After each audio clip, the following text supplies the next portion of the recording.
I don't think every coach needs to be some high level weightlifter, but they think they do need to have experienced in any sport, that sport, to understand what they might be thinking at that time so that you can preempt it with maybe giving the proper feedback or cue that they're probably feeling physically or might be telling themselves mentally so that they can take on board what you're saying and it actually marries better with what they're feeling. So then it'll make a little bit more sense.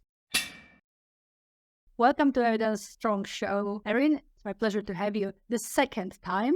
So we talked before about the paper National Strength and Conditioning Association position statement on weightlifting for sports performance and covered topics of forward and reverse training. So teaching weightlifting from bottom to top or the other way around. What are pros and cons of two methods and which one is recommended? We talked about the stages of learning, so how the athlete will learn the skill, how to spot at which stage the athlete is and how to move them to the next stage. And we talked through regressions, transitions, and auxiliary exercises and how to use them effectively to teach weightlifting. So that's what we talked about in the previous one. Today we'll be talking about errors and feedback. But before we do that, for one or two people who haven't seen the previous one and meet you for the first time, could you briefly introduce yourself? Sure. Thanks again for having me. This has been fun. My name's Erin Haff. I've been a strength and conditioning coach and weightlifting coach for about 32 years now, first in the United States, and now I live in Australia. I've worked with youth through to professional athlete, high school, Division I university in the United States as an assistant strength coach, and then professional netball strength coach here in Australia for a little while. And now I'm primarily teaching weightlifting to masters students at ECU, as well as for the Australian Weightlifting Federation and for the International Weightlifting Federation. I work with the education program there. Been on several resistance training studies, peer-reviewed publications, chapters, etc. And like I said, primarily I'm just working with coaching and teaching education courses for Australian and the International Weightlifting Federation, as well as being on over 16 international appointments and about 11 of those as a head coach, working primarily with youth and junior athletes and assistant coaching with senior athletes. So that's kind of where I've been for the last few years since we moved to Australia. This is definitely impressive. What a treat to have you. So let's start with maybe a definition of an error. So what is an error in Olympic weightlifting? Well, an error is it's anything that's going to affect the ability to perform the skill appropriately. Errors can come in many different forms. There are several different classifications of errors. Whether or not you should address them or not address them, those are all things that we'll get into today. So let's look at first the classification of types of errors that you will see. So one of the types of errors you'll just see is in a body position. And what I mean by that is, for example, if you're in a lift-off position and the shoulders are behind the bar, that's a body position error. So the shoulders should be slightly in front of the bar, not behind it in that lift-off position. Another type of body position error might be that the upper body doesn't get vertical in the jerk dip position. So if you have someone that's slightly like leaning forward or hunched or something like that, it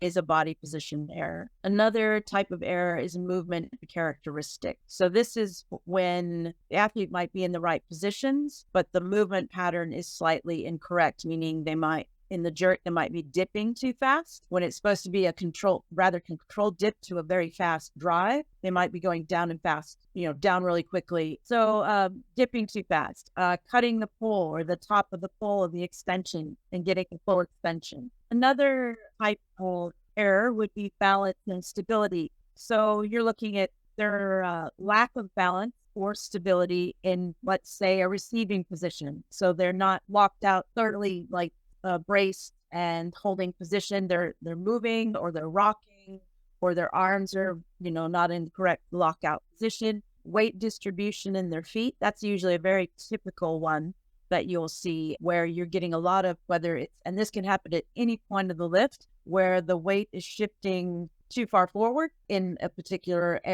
part of the lift, or the fact that you've got weight in their feet rocking from forward to back and forward to back instead of being rather stable. There is movement if we get into the biomechanics of all that. There is movement happening in the foot, but for an athlete, when you're watching an athlete, there shouldn't be extreme movement and then they stay in that forward position.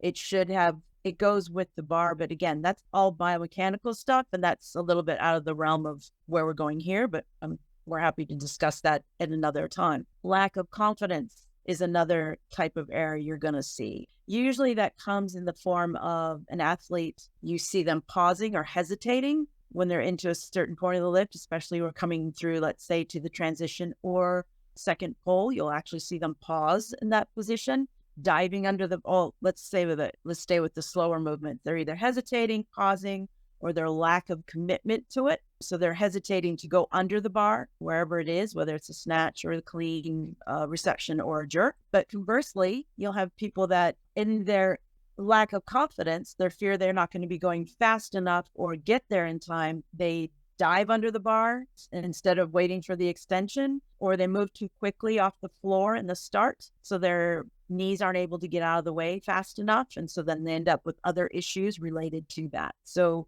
that lack of confidence can put bars or body parts into different positions that they can't then accurately perform the lift. So we need to be looking at those. Other ones might be flexibility or movement limitation. That could be joint restriction if they have like their hips lock up, or they have a problem with the shoulders. Anything that will affect their ability to get correctly into a position effectively and hold the position effectively. So those can also be limiters. And bracing. An athlete who, for example, may round or hyperextend their back position when they're lifting the bar. Rear foot instability in the jerk. You've got, instead of having the toe facing or the foot facing towards so the knee is over the toe, they might have the knee in this position, but their toe is flaring out in the back, and the lack of being able to stabilize then in that position. And I'm actually seeing more and more inability to hold positions in the front foot as well in the jerk. So that leads to, when you got too much movement, that leads to instability in the rest of as it travels up the body. So those are basically 6 types or categories of errors that you might see. When you have an error, you've got to think about what are going to be your high level or high priority errors and what are going to be not so or low priority errors. And the biggest thing is a high priority error, first and foremost, is it going to cause an injury? If they continue to do it, is it going to hurt them, whether it's going to hurt them at that moment or it's going to ultimately cause one over time? You need to address that. There's no ifs, ands, or buts about that. Another high priority factor might be you're thinking to yourself as a coach, if it's not fixed now, will that become an ingrained pattern that's going to make it harder for me to fix later? For example, if they pull with their arms, you might be kind of just letting that go, thinking, oh, it'll work itself out. But if they just keep doing it and it's never corrected, it's not working itself out. It's being accepted. My husband and I always say, what you ignore, you condone.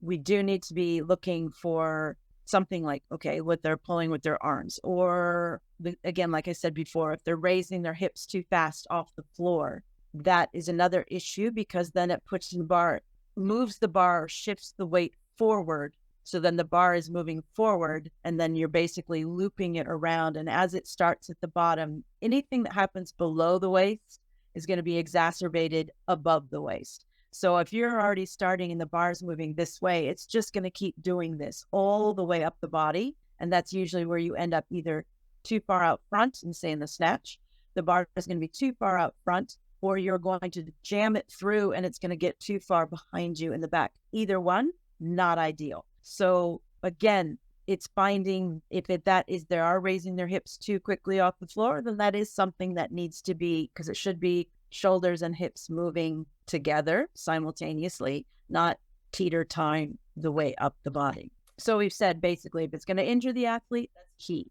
If it's going to become ingrained or harder to fix later, that's going to be another one that's considered high priority. You need to make sure you start nipping that in the bud right away. Will it immediately impact the overall movement? Okay. For example, if you have excessive horizontal displacement of the bar, forward or backwards, wherever it's coming around on the body, that would lead to an instability in the ability to hold the bar. For example, overhead in the snatch. If you've got too far forward, like I said before, then you can't hold it. I mean, that's the shoulders trying to hold it as the bar's too far out in front of you. Secondly, if it's too far behind you, so horizontally displaced too far behind you, that's going to put you in a hard position to stabilize it through the upper back because it's too far behind you. You have to stabilize with the shoulder. That can lead to a shoulder injury, so that it kind of just ticks all the boxes then. So that's another reason you need to be looking for that. And does it prevent the achievement of the primary objective of the exercise? So those are the four main things. So for example, on that one, if you're, say, doing a jerk and your transition between the dip and the drive, your torso is collapsing, that's going to impede the primary objective of the dip and the drive is to create a vertical movement. You've just impeded that because you're now moving, you collapse. Now things are going to be moving in a forward position. So that would also need to be addressed. Those are high priority. The thing is with errors and feedback, and I'm just going to segue into a little bit into that feedback. This is a tough one, especially with beginning people, because you have to figure out what to say, when to say it, what's appropriate, what's not appropriate, how is it going to be received, was it received, and how much. That's a big one because you want to help them, but at the same time, we need to be teaching them. Remember that I'd said it before, that a coach is a teacher. We need to give them the tools, but we need to let them explore a little bit on their own because they have to be able to, with a sport like weightlifting, they have to be able to understand and read what their body is telling them. And if we are telling them what it's saying, they stop listening to their body and they only listen to us. And that's why I would say the coach is a source. They're not the Bible. You need to be taking on board what they're saying with what you're feeling. And as a coach, and this is where I don't think every coach needs to be some high level weightlifter, but they think they do need to have experienced in any sport, that sport, to understand what they might be thinking at that time so that you can preempt it with maybe giving the proper feedback or cue that they're probably feeling physically or might be telling themselves mentally so that they can take on board what you're saying and it actually marries better with what they're feeling. So then it'll make a little bit more sense. A beginner needs constant feedback because, like I said in the previous discussion that we had, they don't know how to read that kinesthetic, that internal dialogue that's happening. They don't, and they might feel, because you have some of their athletes that are very kinesthetically aware, but that doesn't mean they know how to fix it and they know what to do. So a coach is providing that guidance, but at the same time, a guidance on how to interpret those messages and that proprioceptive feedback that they're getting. But at the same time, you need to avoid overcorrecting. So there's that fine line that we're talking about, because if you give too much feedback, they stop listening to themselves and they stop trying to listen to what they're hearing, and they're only trying to go with whatever you tell them. And then they get to a point where they can't function without you giving feedback. And that leads to another thing. If you give feedback often and then you stop giving feedback, even if it's just for 1 or 2 reps or 2 sets or whatever, they will assume something's wrong because you're not saying anything. So you have to pick and choose when you're going to give it to them. And it can be nonverbal as well as verbal. It doesn't always have to be verbal cueing or verbal feedback. If you look at someone, you're like, that's feedback, and they're looking at it like, oh, why are you giving me that look? That must have been horrible. Conversely, if somebody does something well, you're like, I didn't have to say anything. They can see it on my face, right? So they're reading everything. And the younger they are, the more attuned they are, believe it or not, because they haven't had enough time with themselves athletically to understand what their body's saying versus if you get a novice who is an adult, they've gone through life a lot longer with functioning with their body and listening to their body, and they have a better understanding of at least what that might be telling them, and they have a little bit of an interpretation, finding that line of how much is too much and what's not enough. And it always depends too on who you're working with. But I would always suggest that you prioritize and address 1, maybe 2 things at a time and be very precise and clear about what you're addressing, but also using different communication methods, because you don't know, especially if you're working with someone for the first time or you're learning this person, you don't know how they learn unless you put them through a test, because there are tests for that where you can find out how they acquire and learn from, whether it's auditory or visual or kinesthetic. We have to address, a teacher does this in a classroom all the time. We can give the same instruction, but we do it in several different ways to reach all those different learning styles. And that's kind of how you need to do that here, because not everyone, and I don't know, I've been teaching since, like I said, 1991 is when I actually started teaching as well. I don't think I know one student who's just this or just that. We're always in some kind of combination or percentages of one and another. So usually you want to mix it up so that if they're not getting it one way and you try a different way, that might get in a little bit. Combination of those two might make more sense to that athlete versus just keep saying something over and over again. The infamous, we used to see these in movies all the time. It was always a stereotypical joke, but it's true. When you see those movies, when somebody's speaking to someone who's a foreign to your language or your nation. So it was obviously being raised in the US. We always had English. So if they met someone who wasn't English, then they just keep saying the same sentence, but louder, as if that's going to make more sense, right? So if we just keep repeating the same thing and it's not working, then it's not working. We need to try something else. And louder doesn't always mean better, but we do need to be a positive. You're going to get more with sugar than vinegar. Okay. So we need to be positive with it, but not sugarcoat it to the extent like you're saying, or if they're doing wonderful, if they look like stir-fried poo-poo. You need to be honest with them, but you have to be careful and modulate how you get that across. All right. So, but we're looking for that biggest limiting factor, that if we can correct that, and that's that high priority error. Okay. If we can correct that, then those lower priority errors might actually just kind of dissolve because you fixed it by getting rid of the bigger problem. So then the outcome's more positive. You're enhancing better learning, enthusiasm to keep going. So when do we give those corrections? It depends on the coach's bandwidth. Where do they draw the line on what's acceptable, not acceptable?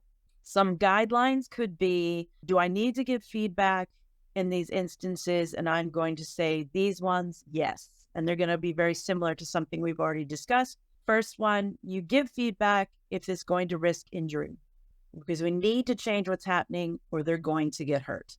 And again, it might not be immediate, but it will be definitely somewhere down the line. So for example, if you have an athlete who turns their heel in or their toe out and their back foot when they're jerking, the first times they do that, they don't think anything of it. It's not a big deal, but studies have shown, and it's 9 times out of 10, the athlete will put their ACL in a very grave disadvantaged position and most likely will injure it in some way, shape, or form if that particular technique style continues, period.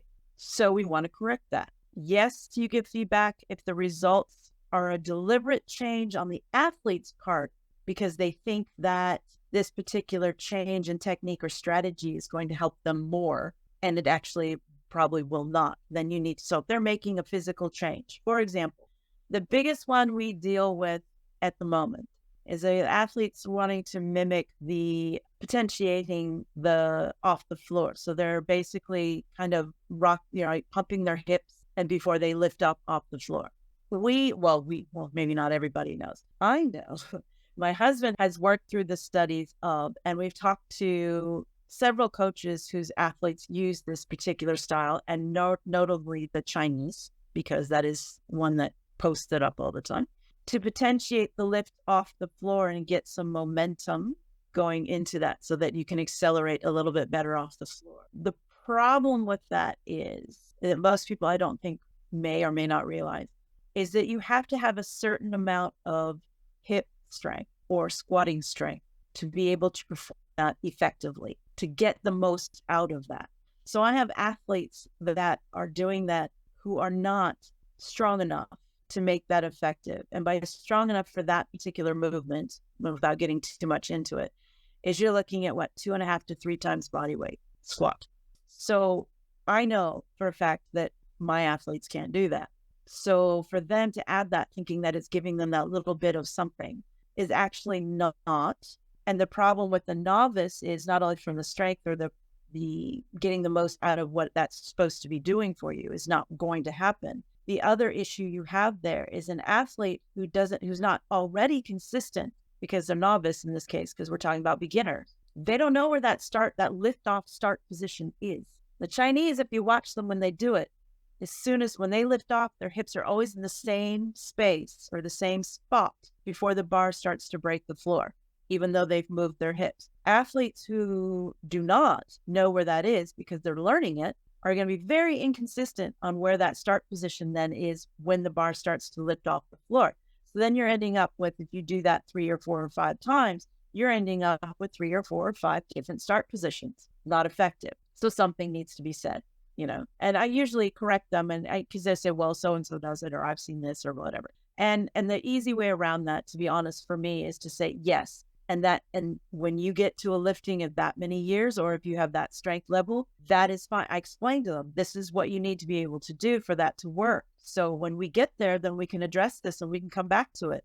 Until that time, I need to see that you can hit that start position the same every single time. So let's start from a static position and we'll work from there. Another thing that you want to make sure you give feedback for is if you see an error more than 2 times in a row. If you see it once, don't be ready to just jump on in, because it could be just a one-off. It could be they weren't focusing. It could be it's a fluke. But if you see it multiple times, the same error multiple times, then yes, you want to make some kind of comment or correction or draw their attention to it. If you give them feedback and then you give them ample time to change their technique or the way they're performing the lift, and they're not showing any change, then you need to say something again, because they either don't, and this comes to the last one, they interpret feedback incorrectly. They're either not understanding you or what you're asking, or they don't know how to implement it correctly. So you either need to find a different way to say it or to get at it or demonstrate it, or you would ask them, when I say this, what do you think I mean? So you want to understand what they're interpreting to make sure that they're on the same page as you. Could you also tell us how to check whether athletes received and how much they received? Are there any ways the coaches can use to make sure that what they said is received and to assess how much of it was received? There's a lot of things that happen around that can affect or change how the athlete receives. First thing is if it's just utter chaos where they're training, because then their focus is in. The other thing is and this sounds really innocuous, but if the music, because we have music playing in the background of ours, if the music is too loud and they can't hear me, then how are they going to get the information, Or an athlete sometimes will listen to headphones. And I tell them, I said, if you're lifting, and I don't have them lift with headphones on, but we're at a competition and they're trying to be within themselves, right? Then I tell them, I said, when you are going to lift, the headphones come out.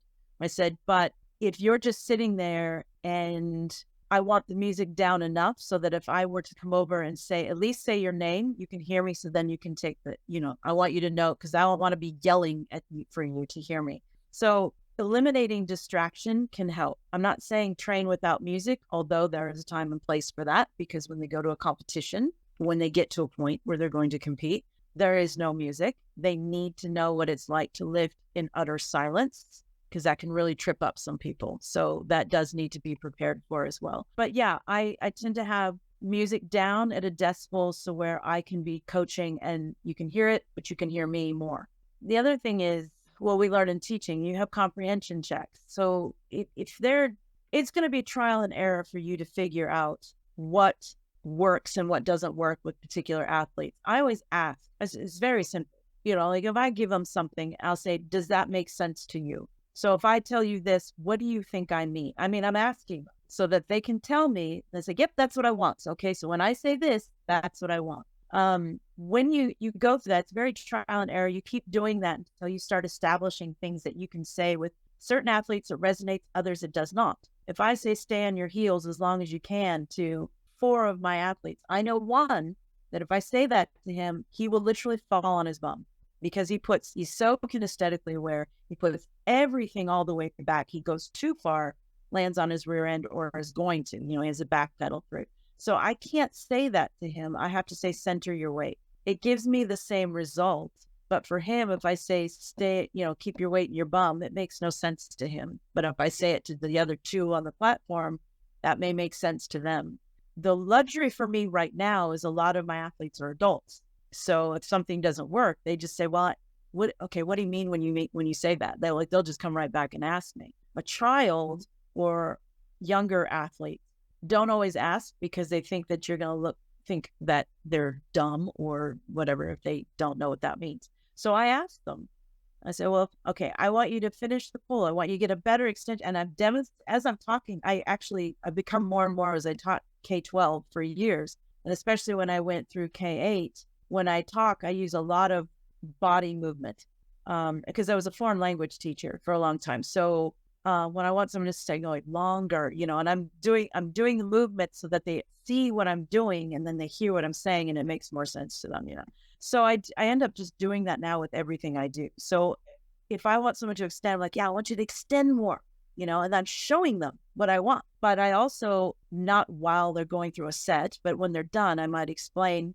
briefly. I'm not going to get into this long soliloquy with them, but I want to educate them as to why this will, if I'm looking at the bigger limiting factor, if we fix this, then this will do this and this will do that. And then we won't have that problem in your catch like you felt, and they're like, oh, okay. So they understand, they're starting to see a little bit, they don't totally get it, but they're starting to see more of what I'm looking for, which is the cause, not the result.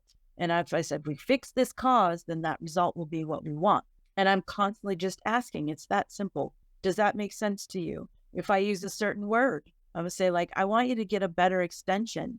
And one of them turned to me and she said, do you mean get taller? Yeah. And that immediately tells me, okay, don't say extension with her, say taller. That makes sense to her. So it's very much knowing and communicating with your athlete and having that open where they can say, well, I've had athletes come up to me and it changes over time. What might work for the first 4 months, eventually it just gets old and it just doesn't work. So this is why you need to have a lot of different ideas and tools in your toolbox, because there are several ways to ask for the same thing. And so you can just go through all these different ways until one days. And eventually that's going to start falling off the wall. It's like throwing spaghetti at the wall, right? So that's going to eventually fall down. So then we got to find another one. But the other thing too is when you give them those correctives, you have to give them time to try and do it. So if we give them the corrective and then the next rep they're still doing it, don't get on them again. Let them, the ones that we have when teaching, and this is when I teach in the undergrad here in strength and conditioning, the biggest ones that the students have trouble with are snatch balance and push jerking. I mean, there's a myriad of other things, but the majority of the time, those are the ones they get a little stuck with because of timing and things like that. So basically with those, I give them more sets, not more reps. I'll do like triples with them, but I'll say, let's do 4. And I purposely give breaks. I stop them and give some instruction to give breaks. They think it's for instruction, which kind of is, but it's also to force them to take a break. But I'll do like 3 or 4 or 5 sets of 3, but I keep it at really light loads, fairly light loads. I don't say anything. I tell them, like, partners, you're looking for this. If I have a group of 15, I can't see everybody all at once. So I'll just say, all right, so partners. And I tell them exactly what I want them to look for. And I'll just say, first set, nobody say anything. Let them do what you're going to do. Don't correct it. Don't say, yeah, but you got to do this, or whatever. Second set, let me do the talking. So I go around. If somebody sees something, a partner sees something, they'll like raise their hand, flag me over, whatever. It's usually about the third set where all of a sudden it's starting to come together. It's not beautiful, perfect. It's not going to be, right? But the rhythm is there. So it's letting the body figure out what you're asking it to do. Because if it's totally new to them, they're just like, their body's going, what the, you want me to do what? I know it's going to take a little while for them to figure it out. So you have to give them that room. But again, if it meant that an injury was going to occur or something like that, then yeah, you would step in. But you do want to give them that time to implement it. Now, types of feedback. There are many different types of feedback, and they all seem to address or will address a lot of those learning styles. But not every athlete is going to respond the same to every feedback. So you have verbal instruction, again, using analogies, metaphors, and that's even with older adults as well, because if it's a new thing, and especially when you get like masters lifters that come in, like, that are trying weightlifting for the first time.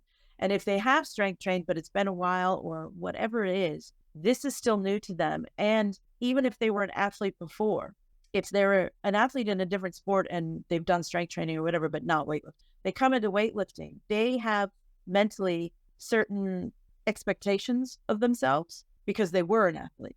So they're expecting a certain outcome, and they'll get frustrated as well because this is like a brand new body, because the older they are, the more immobile they're going to become if they're not mobilizing.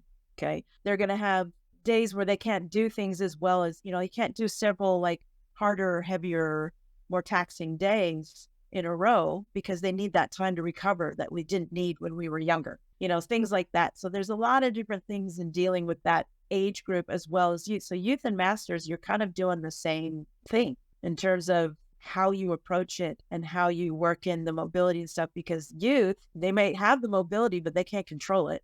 Or they don't have the mobility because we got too many kids sitting around nowadays. You've got masters who maybe they have a desk job. So they do 8 hours a day, maybe just sitting down all day long. When you give verbal cues as well, they need to be very succinct. We don't want to give long stories. It's got to be very quick. It's got to have meaning. I explained to my athletes, I said, look, when I say tight to specific athletes, everyone has a different one, but like I've talked to one, I'll say, when I say tight to you, I want this and this. So all I have to say is tight, and I'm talking about this and this. I don't have to say the sentences to get those two things. I just say tight. That's my buzzword. That was something we talked about in the position stance as well. You can start by saying, look, I want you to, for example, with the girl that said taller, I said, I want you to get as high. I want you to touch your shoulders to your earlobes every single time you come up from your pull. And then she'll be, okay. So I keep saying that. Okay. As we get through and she's getting more consistent with that, then I might say earlobes. I don't have to say, let's get your shoulders to your earlobes anymore. I might just say earlobes. She knows exactly what that means. There's reinforcement. That's another type of feedback. And that can be where I mentioned before. It can be verbal, nonverbal. It can be positive. It can be negative. Negative reinforcement doesn't have to be. Let's say there's two types of negative reinforcement. There's the kind where you're berating somebody or belittling. That to me is not reinforced. That doesn't even come into the gym. I don't understand how people think that that's effective, but to each his own, I guess. Negative reinforcement to me is me giving a critical assessment in a positive way. So I might just say, well, you're still not quite finishing that pull. See, that's negative, but I'm going to sandwich it in with something that's positive, like, but you did a really great job of staying tight. So if we can hold that same tightness off the floor, can we wait just a little bit longer and then finish that at the top? So I'm making that negative into a positive. And in teaching, we call it sandwiching. So you're going to positive, negative, positive. So if I'm asking them to do two things, I'm going to address the negative, the thing they didn't do well first, and then I'm going to immediately put in with something they did well. Because in human beings, and they've done psychological studies away from sport, but studies on stuff that shows that people remember everything after the but. So if you start with a positive and then say but, and then give a negative, all they're going to remember is the negative. So I start with the negative, or I'll say good effort. So I'm going to go positive, negative, positive. Good effort. Need a little more extension, but way to get yourself braced under that bar in the catch. So they're going to remember all of that. They're going to remember feeling good because they hear more positive, but they're like, okay, but yeah, I need to get that extension. So they don't feel so bad about the negative thing, but they're hearing it. And that's what we need. We need to make sure it's getting in there. So there's reinforcement there. Demonstrating or modeling, but make sure that whatever modeling, this is another thing we've had discussions with. If a coach can't model it correctly, then find someone who can, or a video or something. Because if you're going to use modeling, you want them to see what you actually want to happen. But if you can, then by all means, you need to model as well. Your kinesthetic people, they usually can be visual as well. There's visual in there as well. So We've got verbal, we've got reinforcement. That's more of the psychological, but again, that's auditory. You're taking in. Demonstrating is visual. Okay. A discovery learning is kinesthetic. And that'll be the next one that we're going into. And video is visual as well. And then manual manipulation, that's kinesthetic. But you're also giving audio at the same time. So, I mean, there's, our feedback and our methods of giving it are usually multi-methodical. Now you have video. And now there's pros and cons to video, to be honest. Now I have some people that are extremely visual, among other ways of learning. And to interpret what they're feeling, they actually can't have me just tell them initially. They can't have me just tell them. They actually need to see it. When they're doing certain things, I will video, or I'll ask, I said, do you need to see this? Because sometimes they'll say, no, I got what you're saying. And there are others that'll be like, could I? Because it just helps them. So I do, but I don't make video a big thing. Once we get that, I actually try to wean them off of that if I can. I pull it out when I need it. So video for us comes in those beginning stages if we have people that really kind of just need to see, to get the initial, once they've got the consistent movement, that's usually when I see them start to say, no, I don't need video on that. I got it. Like they can feel now and they understand, interpret what they're feeling.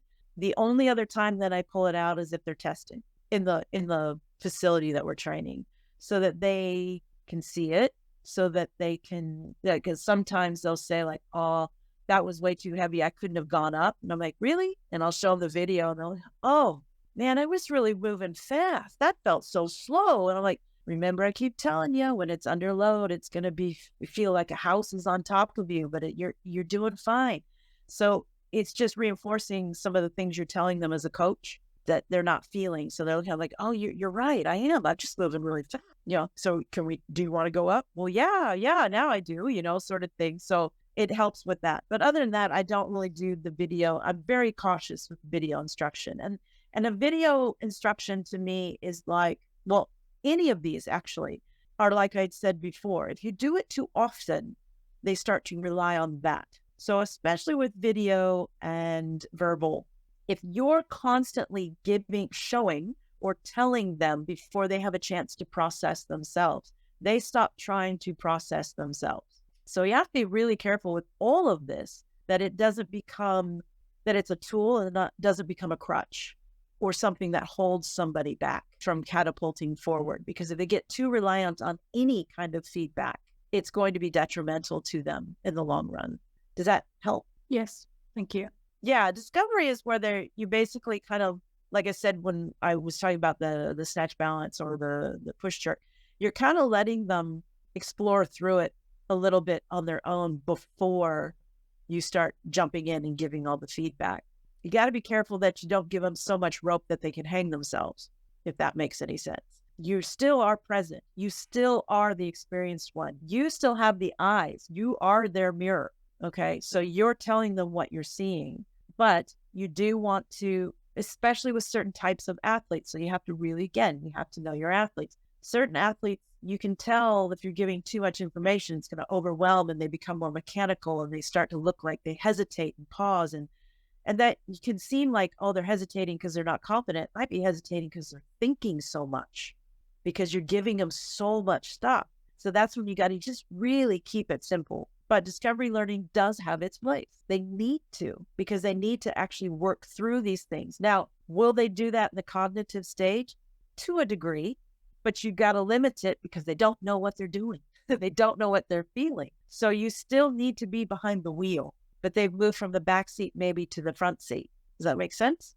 So the last one is manual manipulation. Now, of course, nowadays we need to be careful with that. You always need to be asking if it's okay if you show them by touching them, but you also have to be careful of where you touch and how you touch. But some athletes do still need it. So you can model it and then say, is it okay if I put you in that position and show you manually putting you there?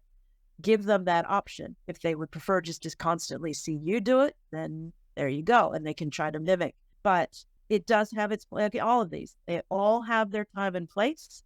And in certain combinations, you just have to find the right ones and the ones you're comfortable with. some coaches are not comfortable with touching their athletes at all. And that's not saying, oh, that's a bad coach. If you're not comfortable with it, the athlete's going to know. So you want to stick with things that you're comfortable with. Are we done with the types of feedback? Yeah, I just had one thing about probably need to know when to give it. The timing. Yeah. If you're deciding you want to give, obviously everybody wants to give some feedback. You don't just leave them out there to explore on their own. But when you give it and the type, there's names for a couple different types that you would have. And when you would choose to use them also is dependent on the type of learner you're working with. Because remember, we talked about cognitive, associative, and auto-regulatory. So we have two different types, and one's called terminal and one's called concurrent. So terminal just means that when their end terminated, when their end of the rep or end of the set is when you would give the feedback. So it allows for the concentration on the skill because you're not talking while they're doing it. And that really works well with the cognitive stages and your associative stages to an extent. So you're looking at beginner and lower to intermediate. Intermediate high, you might be able to do some concurrent, but you want to sprinkle it in instead of just go switch all the way to that. And we'll get into concurrent in a minute. But the idea then is that you're letting them perform the lift because they already got enough to think about, right? When they're doing the lift, especially when they're a beginner. We don't want to be adding that. So you're just reminding them, let's say you have a couple cues before they go. Might be something like, I don't know, stay tight and touch your earlobes. Okay, so we've gone through, let's say, because I've introduced those before. So tight back and make sure to touch your earlobes. Don't add anything else. And don't be doing that while they're lifting. You write it right before they go. You can either say it again before the next rep, or you can wait till the end of the set. But you don't want to do it while they're lifting. And that's a terminal feedback. When you have someone who's more autonomous, so the movement patterns are much more ingrained. They're very consistent. You're obviously going to have one off or a miss here and there, but they're very consistent with their technique and they're comfortable with it. That's when you would have a concurrent, meaning that you're talking, you don't always have to, but you can talk while they're lifting. So for example, if I've got an athlete who's performing a clean and they've cut their pole, we'll keep going back to that one, but that seems to be a very popular thing that happens. But they cut their pole or their elbows. Let's go with something different. They don't move their feet, and that happens. Like sometimes, I'm sure you're lifting too. Like even though it's a weight you can do, or even if it's in the heavier realm, it's like you're confident to do it. You just don't think all of a sudden for some reason you just didn't move your feet. You're thinking about something else. One foot moves or the other doesn't, or both of them don't move. Something. When that athlete, for example, has gone into the catch and they're starting to recover, I might say to them, move your feet. So I'm talking to them right before they go into, I didn't wait to the end of the rep. I said it right then. So right when they put the bar down and they're going into that next rep, I don't have to say anything. I've already said it, right? So they can, when they're in that stage, they can focus on, in the lift, the basic majority, the main meat of the lift is consistently performed. The autonomous person can now focus on those little minute details that will make it even more efficient. And those are the things you can start really getting picky or addressing while they're lifting, but still keeping it at 1 or 2. With an autonomous, I might go up to 3, but I never go more than 3 things I want them to work on. But they're all 3 are very related so that they understand how that chain works together, so that it's not just things out in left field, so that it doesn't flow in their own mind. I guess it comes down again to not being over focused on being perfect all the time, because the learning will require us to explore a little bit and allow some mistakes. Yeah. Or at least some part of time while we fix the other things. So like the brain power has to shift and allow. And as they become when they become more comfortable and confident, they're able to see and tackle more things at the same time than they are at those lower stages. So we have to recognize where the athlete is at, and we have to, again, meet them where they're at and push them that little bit, that 1+, instead of trying to go to 2, because they're not ready for that. even if an athlete's physically ready, I mean, you have some athletes that come in that are just physically gifted, but they're still novices. So that doesn't mean that we should be pushing them to train, even though physically, if they knew all the positions well, they could perform like an Olympian today, or make Commonwealths, in the next year. That doesn't mean that they're actually cognitively ready to do that, because they don't know, even physically, because they still don't know things consistently enough. So pushing them through to get there faster doesn't help that athlete. And most times, and I would love to see a study on this for around the world, but my experience and what I've seen, and just even the athletes that I've coached at international levels, like how often I see one come back every year, because youth and junior year, the composite there is 5, 6 years. And then senior obviously lasts much longer. How often do I see those same athletes coming through year after year after year? Or do they stop after a while? And then I'm talking to my friends or their coaches, say, well, whatever happened to so-and-so? If you're pushing somebody through before, because then they think that everything's this easy. And then when it gets hard, they don't like it. Because what do you mean? All of a sudden, I'm not getting these massive PBs, and it's actually taking me longer to get a 5-kilo gain. Must be something wrong with you, because we've basically made it so that it's that easy at the beginning and didn't prepare them for the rest of that career. Because this career, actually, your best athletes aren't the ones that come in this first, second, third year. The athletes we're seeing at the Olympics and Commonwealth Games are the ones that have been in the sport, most of them, for 6, 7 years. And so if we got a guy at 2 years that's saying, this isn't moving fast enough, or why can't it be this way, or you're not doing this, or whatever, or this is too hard now, we didn't prepare them for that stage, because the first 2 years is the honeymoon stage. Like I said before, you can hit them with a stick and they're going to get better, but that doesn't mean it's the right way to do it. So, and we need to prepare them. I've had athletes now transitioning from their third into their fourth. It's getting real now. Like, they're putting in the same amount of time, and it's getting harder to get those gains, which it will. And they're looking at me, and one of them just turned to me and goes, this is what you meant, isn't it? They're like, yeah, I didn't lie to you. I mean, I wasn't just making that up. And they're just like, yeah. And then we actually have to do different strategies to keep them psychologically engaged and keep pushing themselves. So, I mean, different stages require different goals, different ways to attack those goals, and different ways to and process them and analyze them and take those steps and figure out what those steps, the intermediary steps are. And then especially if they get injured, because that may happen as well. You said you are open to people contacting you, so I have to throw it here, how people can find you. They could go to LinkedIn. That I am on there. Fastest way, however, is probably just emailing. And that's the ninjahoff@gmail.com. So awesome. And the last question, I asked you about the colors last time. So now I will ask you, which is your favorite lift to execute and to coach, and why? To execute, I like cleans. Why? All of them. Yeah, I like cleans. And this is going to sound like every other young athlete comes in. I was good at it. It was easy. It was easy. I liked cleans and squatting, back squatting, not front squatting.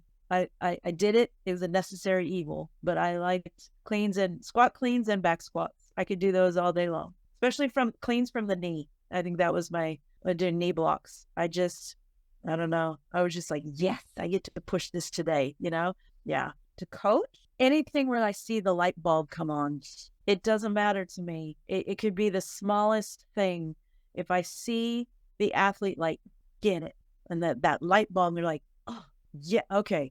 And then they just go, and then this whole new, I feel like I've done my job, and that just makes it so, I just love it. Yeah. We ask that in training. We do that all the time, especially when we have the new people come in. We'll have this big talk with everybody in the room so that the new person doesn't feel whatever they might be feeling. But we always this guy going now, and he doesn't he doesn't quite understand the snatch. He does it just fine, but it doesn't feel as fluid to him as the clean. And so he always says, I don't like the snatch. I said, you don't like it? I said, why don't we change the script on that? Because we don't want to come in thinking negatively about it. I said, why don't we think of things that we need to work on to make this so that it feels as confident as you do in the clean? I said, but I get it. You're going to like one lift more than the other. I totally get that. I said, snatch wasn't my favorite thing for a while either. I said, I didn't understand it. I didn't truly understand it until I was probably in my mid 30s. And then it was like, oh, yeah, I like this now. This is fine. A little late though. But yeah, we'll ask people in the room, like, what's your favorite exercise? What's your least favorite exercise? So yeah, you get going around the room and hear everybody's, things so that, they feel like they're not odd man or whatever. It's like, oh, trust me, these guys don't love every single thing we give them. But yeah, so I would say, yeah, I definitely, anything that they finally just see like there's a spark, then yeah, that's all it takes for me. I'm easy. I have an easy day. Okay, I think we should end here on a positive note. Thank you so much for your time today and the previous interview. Yeah, it was a great experience. Thank you for having me.